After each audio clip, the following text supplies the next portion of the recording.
Atzīmējot Somu armijas karoga dienu, kupla delegācija no Somijas pulcējās netālu no Saukrastiem, lai ievērojot tradīcijas atklātu piemiņas zīmi vietā, kur 1943. gada 23. aprīlī pārlidojumā no Vācijas uz Somiju bojā gāja 4 lidotāji. Latvijā šī ir vienīgā vieta, bet tā tiešām ir somu lidotāju tradīcija uzstādīt piemiņas vietas tajās vietās, kur ir gājuši bojā viņu lidotāji, viņu karavīri. Un es domāju, ka pagājušā gadā latviešiem bija iespēja iepazīties ar varbūt slavenāko Somijas armijas grāmatu Nezināmais kareivis. Un lasot šo grāmatu, arī skatoties somu filmas, vienmēr var redzēt to, kā somu karavīri cenšas savākt visus savus bojā gājušos un nogādāt viņas dzimtenē.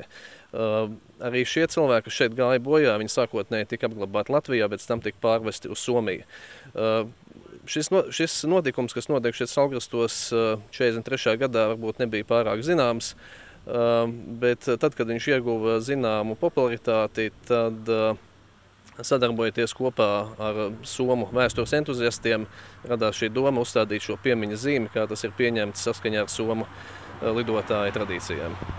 Somu vēsturnieki par lidotāju bojāju Saukrastos zinājuši jau sen, bet atrast precīzu vietu, kur nogāzās un sadega lidmašīna, izdevies vien pirms 3 gadiem. 3 vuotta sitten heinäkuussa olin vaimoni kanssa täällä matkalla. Tas bija 3 gadus atpakaļ, jūlija mēnesī. Mēs šeit ceļojam ar sievu.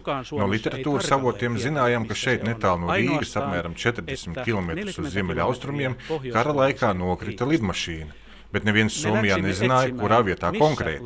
Šeit mēs satikāmies ar vietējiem cilvēkiem, un tas bija tāds laimīgs gadījums.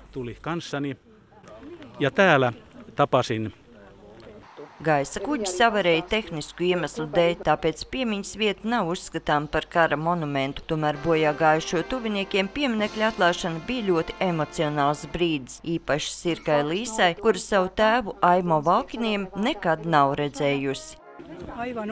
Neticama sajūta, to nevar vārdos izteikt.